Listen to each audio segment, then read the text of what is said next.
A continuación, hablemos de salud mental.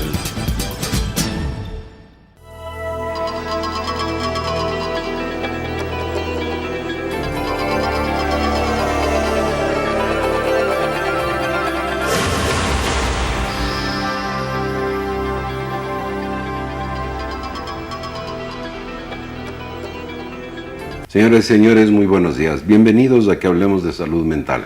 Señores televidentes, buenos días. Nuevamente en su programa Hablemos de Salud Mental. El día de hoy nos vamos a dedicar a hablar un poco de la parte del desarrollo y por qué datos en relación al desarrollo son importantes cuando llevamos o hacemos una historia clínica de un paciente que nos ha venido a ver. Datos en relación a la familia ya hemos hablado, es decir, la parte genética es importante. ¿Qué quiere decir la parte genética? Los componentes que vienen en los genes de padre y madre y por lo tanto enfermedades o antecedentes de enfermedades, ya sea del padre o de la madre, son importantes como datos para la historia clínica del paciente. Pero aparte de lo genético viene lo llamado epigenético. Exactamente, o sea, lo que ha contribuido en la formación, en el ambiente, en el desarrollo en sí de esa persona. Tipos de experiencias que haya tenido, características que haya empezado a modificar, a presentar durante su desarrollo. Claro, sí, claro, y eso a veces nos resulta medio difícil porque hay que tratar de ir paulatinamente lo más atrás que se pueda, ¿no? Y lo epigenético, como se acaba de decir, tiene que ver incluso desde el momento de la concepción casi. Es decir, cómo transcurrió el embarazo de una madre y el cómo transcurrió ese embarazo desde el punto de vista emocional va a tener un efecto sobre el niño. Es decir, no son genes, pero la situación de estrés, de tranquilidad, de tristeza, de depresión de la madre, de una manera u otra está siendo transmitida al niño que está creciendo en su vientre y tiene un efecto. Por supuesto, es que, a ver, el embarazo es un proceso largo, evidentemente, en la cual hay una serie de cambios fisiológicos, una serie de cambios hormonales y una serie de cambios hormonales en la mujer. Esos cambios hormonales evidentemente también llevan a ciertos cambios afectivos. Entonces, ¿cómo transcurre todo eso? Evidentemente va a ser muy diferente para cada persona. Pero podemos tener parámetros generales, ¿no? No es lo mismo una persona que transcurra su embarazo sola, aislada, sin familiares, sin su pareja, alguien que tenga el apoyo familiar o alguien que tenga el apoyo de su pareja, una relación armónica, una relación disarmónica, pues evidentemente todo eso va a afectar en el embarazo a esa mujer y hay una transmisión, por así decirlo, aunque quiero que eso se entienda bien, no es que se transmite hereditariamente, no es que hacen heredar ciertas características, pero los cambios o las actitudes o las situaciones que puede vivir una mujer durante el embarazo, pues evidentemente van a afectar en el desarrollo de ese hijo que tienen gestándose, ¿no? Claro, y esto se ve fácilmente porque el embarazo, se acaba de mencionar algunos casos, el embarazo de una mujer que es una madre soltera, que tiene poco apoyo, poca sostén social y familiar, que no hay una pareja. El momento del parto está bajo un enorme estrés adicional al mismo estrés del parto. Y esos niños tienden a ser más irritables, duermen mal, están muchos de ellos con menos peso del que se esperaba para el momento del nacimiento. Hay decir ya manifestaciones físicas que demuestran que de una manera u otra ese embarazo que fue no bien llevado desde el punto de vista de tranquilidad, de paz, de alegría de estar embarazada, va a transmitir a ese feto, a ese embrión y a ese recién nacido. Sí, hay estudios muy interesantes que han tratado de medir justamente, de tratar de establecer diferencias entre el comportamiento de la madre o la vivencia de la madre a su embarazo y las repercusiones que tienen sobre el desarrollo del niño. Evidentemente falta muchísimo para tener muy clara la situación datos, o para tener datos certeros o concluyentes, pero evidentemente que eso afecta, ¿no? La investigación en esta área avanza muchísimo, ¿no? Lo que tú dices no es lo mismo un embarazo deseado o un embarazo accidental que además haya tenido que por presiones sociales o familiares continuarse. O una madre soltera que de pronto la relación con su pareja terminó en el momento del embarazo. Y son casos que los vemos con frecuencia, ¿no? Entonces, claro, ¿qué pasa en ese niño durante 9 meses que está unido a esa madre que está con esa serie de conflictos? Claro, porque los conflictos tienen una repercusión física. Entonces hay niveles más altos de cortisol en esa mamá, hay alteraciones en los electrolitos de esa mamá, hay alteraciones en los neurotransmisores de esa mamá, y la sangre de la mamá está circulando hacia el niño y va a tener un efecto. Ahora ya en el momento mismo del parto, ¿qué nos interesa? Si el parto fue normal, si el parto fue cesárea, si se utilizaron forceps o no se utilizaron forceps, si ese niño respiró inmediatamente. Los médicos pediatras que reciben a los niños tienen unas escalas de calificación que se llama APGAR. El APGAR da la medida de si el niño nació saludable o no nació saludable, si respiró rápidamente, si sus pulmones se hincharon, si dio su primer grito, su primer llanto. Está traduciéndose en un APGAR alto, pero hay niños que nacen medio deprimidos, que no pueden respirar rápidamente, que tienen que succionarles, que tienen que ayudarles, y esos datos son importantes dentro de la historia clínica. Los datos son importantes de saberlo en lo posible, porque de ahí se podrían derivar algunas complicaciones. Por ejemplo, tú dices, si lloró de inmediato, es decir, si de inmediato ya hubo una adecuada funcionamiento pulmonar, una adecuada oxigenación de la sangre de ese niño, pues eso evidentemente, si es que no lo hubo, pues puede dar problemas en su desarrollo cerebral. Entonces, claro, depende de muchas cosas del que nazcan con un APGAR alto, un APGAR bajo. El tiempo de gestación, lo que tú dices, un parto con cesárea o parto normal, qué complicaciones hubo, qué enfermedades puede haber tenido la madre durante ese embarazo, qué medicamentos puede haber tomado durante ese embarazo. Si fue a tiempo, no fue a tiempo, si fue a 7 mesinos, si exacto, fue el tiempo de gestación. Todos esos datos son interesantes. Y luego de eso seguimos dentro de esos datos perinatales, que serían alrededor del nacimiento, si la madre tuvo depresión o no. Y si es que tuvo depresión, porque podemos deducir una serie de cosas. Las madres deprimidas tienen menos actitudes de estímulo a los recién nacidos, entonces son niños que van de una manera u otra posiblemente o probablemente a tener menor estimulación durante el primer año de vida. Sí, y aquí la lactancia juega un papel importante en muchos casos. Si lactó o no lactó. Si lactó o no lactó, con qué facilidad lo hizo, si es que tuvo la suficiente cantidad, si el niño estaba bien alimentado con la lactancia materna, o si es que casos ahí, tú ya mencionaste una depresión, en depresiones postparto, pues la lactancia a veces es nula o se complica.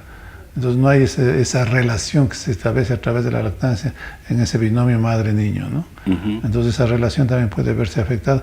Relación de apego, de simbiosis que es entre el niño recién nacido y su madre puede verse afectada si es que no hay una correcta estabilidad emocional de la madre. Luego tendríamos que averiguar si el niño gateó a tiempo, caminó, a qué edad caminó, cómo estaba la motricidad fina de ese niño. Todos esos datos son importantes. ¿Cuál fue el rendimiento escolar en los primeros años escolares? Todos esos datos yo creo que nos podrían ir dando una cantidad de información necesaria para afinar diagnósticos. Sí, la conducta, el comportamiento, inclusive antes del periodo escolar, aunque ahora empiezan bastante más temprano la relación con una institución educativa, pues cómo ha sido el comportamiento de los niños en casa, cómo era la relación con sus hermanos en caso de que los hubieran, mayores o menores, cómo era la relación en sí con los padres. Y luego, pues sí, cuando empieza el periodo escolar, que se supone que el niño está en condiciones de desarrollarse, de tener relaciones con otro tipo de personas, pues la adaptación que haya tenido. Hay niños con los cuales se les hace tremendamente difícil. La mamá tiene que pasarse el primer mes de clases acompañándole en el establecimiento educativo. Otros niños pues desde el primer día se sienten a sus anchas, ¿no? Entonces, todo eso nos va revelando diferentes actitudes y diferentes etapas del desarrollo del niño. Sobre todo esos pacientes que te dicen, yo he sido nervioso toda la vida, ¿no? He sido tímido toda la vida. O he sido tímido toda la vida. Y ves que ya hubo, y son diagnósticos un trastorno por ansiedad de separación. Cada que se separaba de la mamá era una reacción como de pánico verdaderamente de parte de esos niños. Y estas personas tienen una mayor predisposición en la vida adulta a desarrollar trastornos de ansiedad. Gente que ha sido tímida y se considera tímida y nerviosa toda la vida, tienen mayor tendencia a desarrollar, por ejemplo, fobias sociales o ansiedad generalizada. Entonces son datos realmente valiosos estos de los primeros años de vida.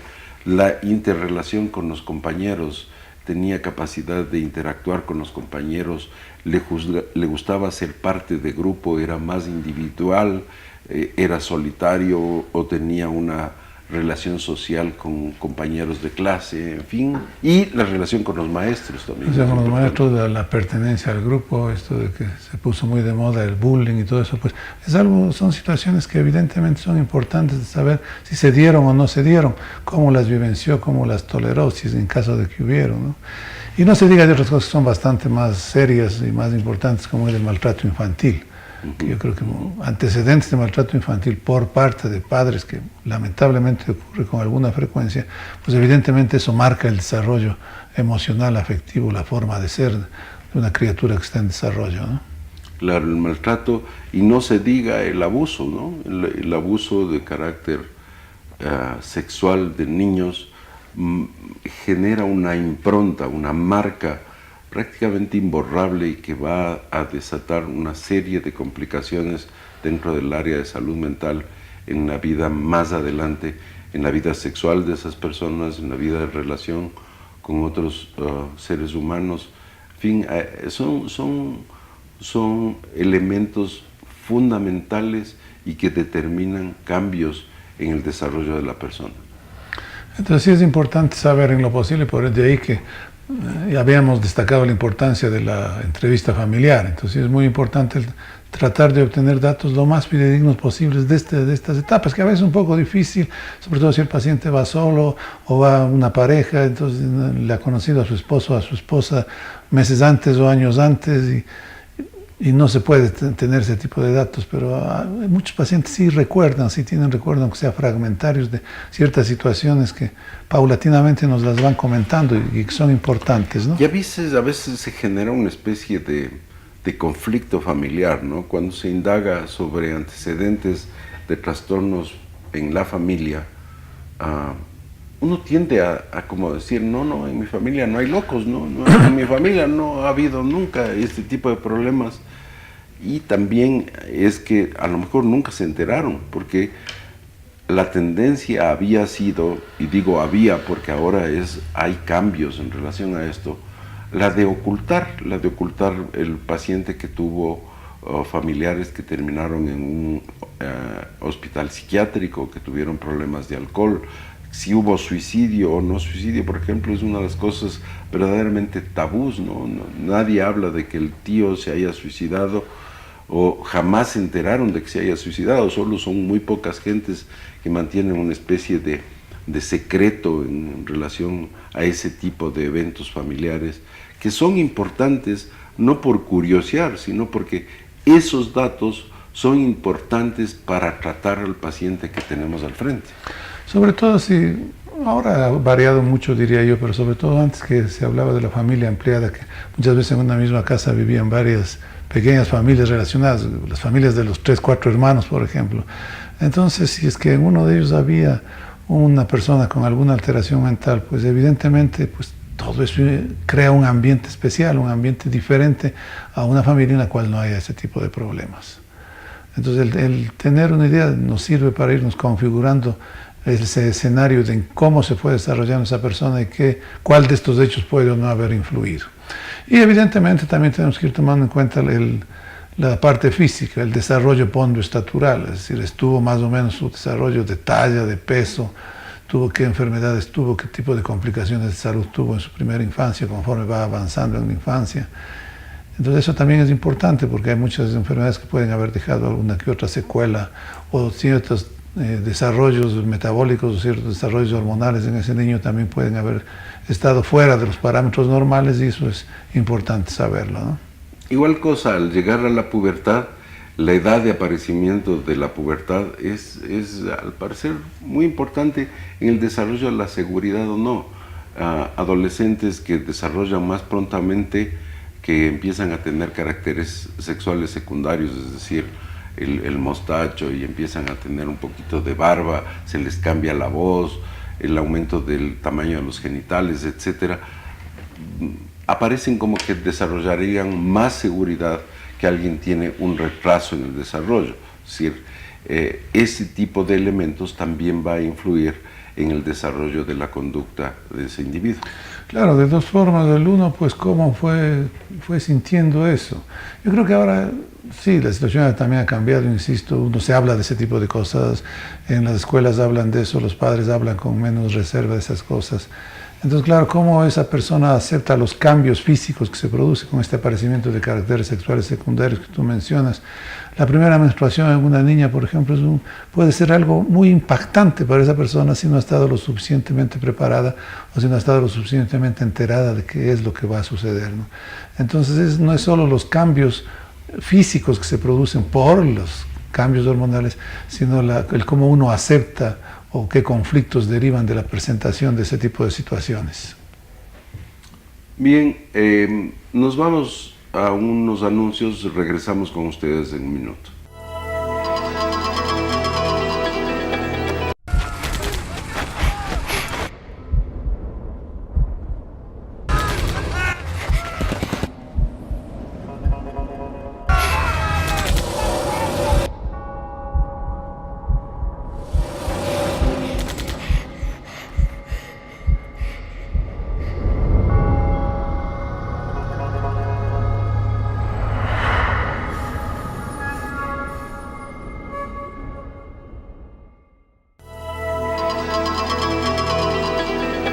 Bien, estamos hablando del desarrollo y la recolección de datos en relación al desarrollo como parte importante para llegar a un diagnóstico cuando tenemos un paciente nuevo del cual tenemos ninguna información y necesitamos recabar esa información de parte del mismo paciente o de la familia para poder llegar a un mejor diagnóstico. Entonces un poco habíamos quedado en el inicio de la pubertad y ahí entramos a la etapa de la adolescencia que para algunas personas pues, puede haber sido muy conflictiva, puede haber sido llena de inconvenientes, de problemas en las relaciones con padres, por ejemplo. Son épocas en las cuales uno tiene que investigar si empezaron a darse comportamientos disarmónicos, consumo de sustancias, consumo de alcohol, que lamentablemente cada vez se empieza bastante más tempranamente. La adaptación igual a la escolaridad ya secundaria, para que estamos en esas fechas, y el rendimiento también. Entonces, ¿cómo fue configurándose el comportamiento de esa persona a través de esas grandes etapas de desarrollo que son las que convencionalmente manejamos, ¿no? Entonces, adolescencia, 12, 11, 12 años hasta los 18, pues es una etapa bastante especial. No es igual en una u otra persona, y sí es bueno tratar de entender cómo se desarrolló esa persona en esas etapas cruciales de su desarrollo. Y en esto va a intervenir muchísimo cuál es el ambiente familiar, es decir, es una familia completa, es una familia incompleta de un monoparental o un solo padre o solo madre, hay más hermanos, mayores, menores, cuál es el puesto dentro de la familia, es el primero, es el último, es el del medio. Todo ese tipo de datos son interesantes. Y ya en el adolescente, adolecer es padecer. La adolescencia es una etapa de muchas preguntas, pocas respuestas, y la búsqueda de respuestas en algunos casos puede ser bastante conflictiva. El verdadero nacimiento, según algunos autores, del ser humano completo es justamente cuando se da el desarrollo del pensamiento abstracto, que se da justamente en esta edad. La pubertad, el aparecimiento de cierto tipo de hormonas, los cambios hormonales y corporales que se dan, también van de la mano de cambios en la manera de pensar. El niño tiene un pensamiento realmente concreto, es fácil de manejar, es concreto en sus cosas. Es fácil ponerle un suéter en estos días de frío a un niño. Es decir, hace frío, póngase el Igual. suéter. Póngale un suéter a un adolescente con el argumento de quiero que te pongas un suéter. No tengo frío. No tengo frío, No no me vengas. da la gana, no Exacto. quiero ahorita, etcétera, etcétera. Es decir, empieza una serie de confrontaciones, de preguntas, ¿y por qué? ¿Y por qué no? ¿Y por qué sí? Entonces es una especie de juego, están estrenando un nuevo cerebro que piensa diferente y no saben manejarlo del todo bien, pero lo están entrenando de todas las maneras posibles. Y una de las cosas es confrontar, preguntar, cuestionar. Y los papás muchísimas de las veces caemos en la trampa y nos entramos en una bronca que no es necesaria. Y ni nos lleva a ninguna parte, no lleva a por ninguna supuesto. Claro, es el eterno cuestionamiento.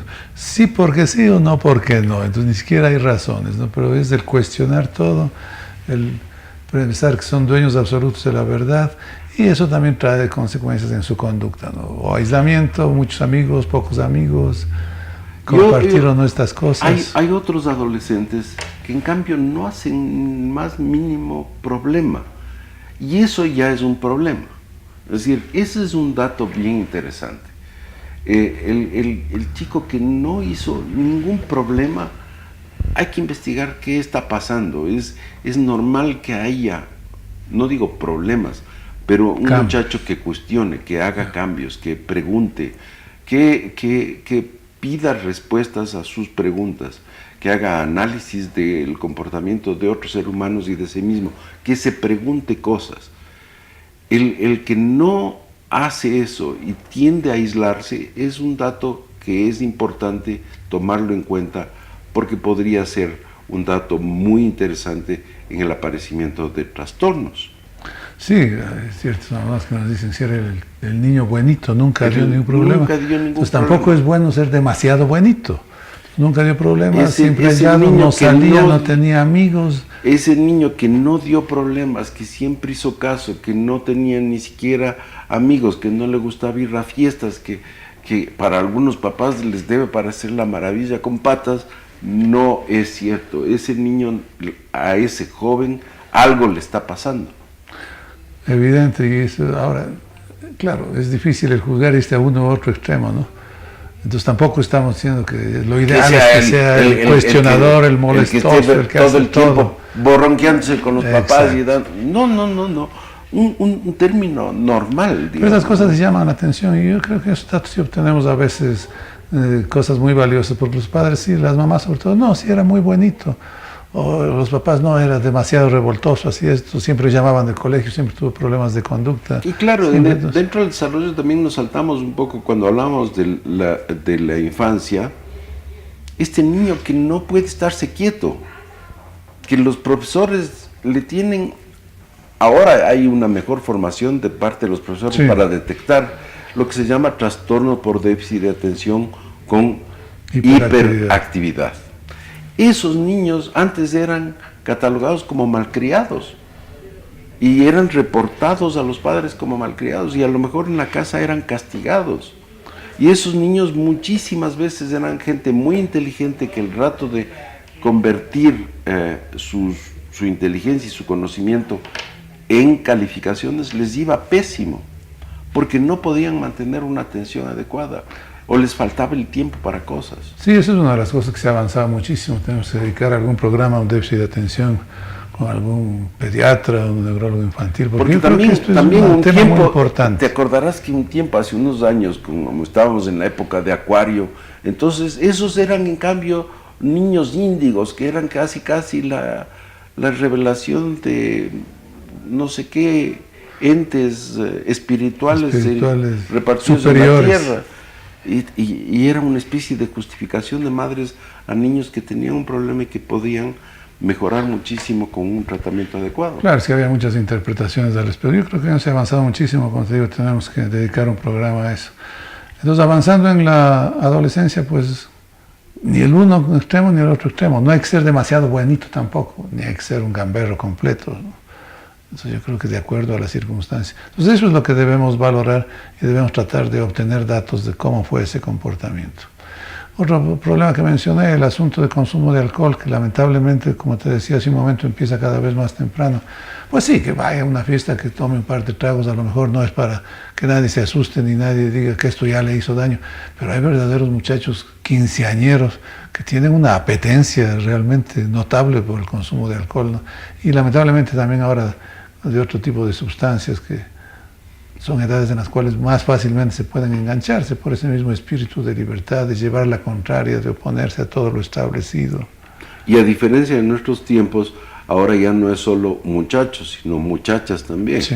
Es decir, jovencitas que están comenzando a beber demasiado temprano, muchas veces presionadas por el grupo, muchas veces con esa necesidad de pertenencia, o han descubierto que en el mundo existen muchachos y que antes no existían y no les interesaban, pero a partir de cierta edad quieren ser tomadas en cuenta, quieren ser vistas, quieren ser parte de, y el ser parte de muchas veces lastimosamente incluye estar en las fiestas donde hay consumo y abuso de alcohol.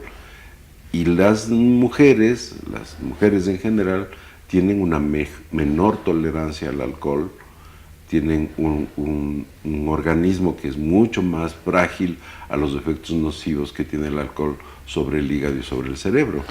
Y ahora que mencionas de las muchachas de esta edad, pues en esta etapa de desarrollo, pues es importante también cómo conciben su corporalidad, su imagen, su esquema corporal, y de aquí pueden arrancar muchos problemas de conducta alimentaria que son después demasiado difíciles de tratar y muy llenos de complicaciones, ¿no? Entonces, el tener datos, hubo algo en relación a este tipo de patologías, en cuanto a actitudes, en cuanto a dietas extremas, en cuanto a ejercicio extremo, pues también nos van orientando. Claro, y están ligados a lo mismo que acabamos de decir, es decir, están interesadas en ser vistas, en ser tomadas en cuenta, en ser admiradas, en ser bellas, y los patrones de belleza ahora son de una gran delgadez, y eso lleva en algunas de las muchachas a problemas de trastornos de alimentación. Bueno, con esto nos quedamos el día de hoy. Les esperamos la próxima semana para que sigamos hablando de salud mental. Los esperamos. Hasta la próxima semana. Las opiniones vertidas en este espacio por la producción y dirección del programa son de exclusiva responsabilidad de sus autores y de quienes intervienen en ellos.